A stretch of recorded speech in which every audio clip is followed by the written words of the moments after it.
It's absolutely beyond reason that none of these statements, which they mention, all of these decisions come out, organizations, very powerful ones, make statements, and yet it's going to be next month, it's going to be 2 years that this has been happening.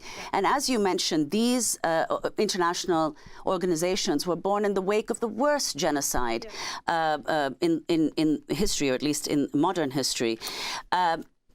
And they were, responsible for ensuring nothing like this would happen again. Now, of course, it did in Rwanda and Srebrenica and in Cambodia. But in this case, as against all those others, the most powerful countries who were responsible for setting up these institutions are actually backing this genocide, on top of which, as the Irish lawyer who was advising the South African government at the International Court of Justice, as she said, it's the first live-streamed genocide. So, if you could comment on that, what is, in fact, the utility of people making these statements beyond symbolic or rhetorical? And second, what is Resolution 377 at the United Nations, and why has it not been invoked in this case? The Uniting for Peace resolution that enables the General Assembly to make a decision when the Security Council is deadlocked, which would in fact go so far as to necessitate, call for peacekeeping forces in a situation precisely like this one. First question. NGOs don't stop genocide. Doctors don't stop genocide. Human rights investigators don't stop genocide. State stop genocide. Companies can stop genocide. The international civil society for the last 24 months, I think, has played its role.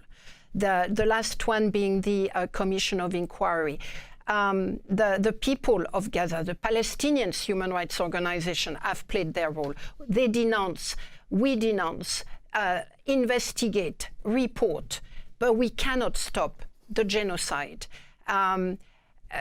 It's not something that we can, it's not something that we can do. What we can do is highlight the complicity, is highlight the fact that states are failing to do what they should do under international law, and that too, we are the global majority demanding an end to the genocide. So why isn't it happening? Well, it is not happening because that global majority made up of states is not acting.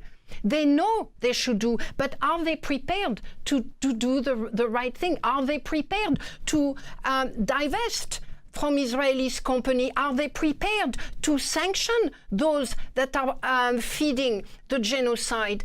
If 80% of the global community was actually acting on their words, I think the genocide will have stopped. So yes, we are confronting a very powerful enemy of humanity, but sadly we have not been helped by the fear, by the cowardice, by whatever it is that is currently animating most governments in the Arab world, in Asia and in Africa. They are not rising to the challenge in terms of actions.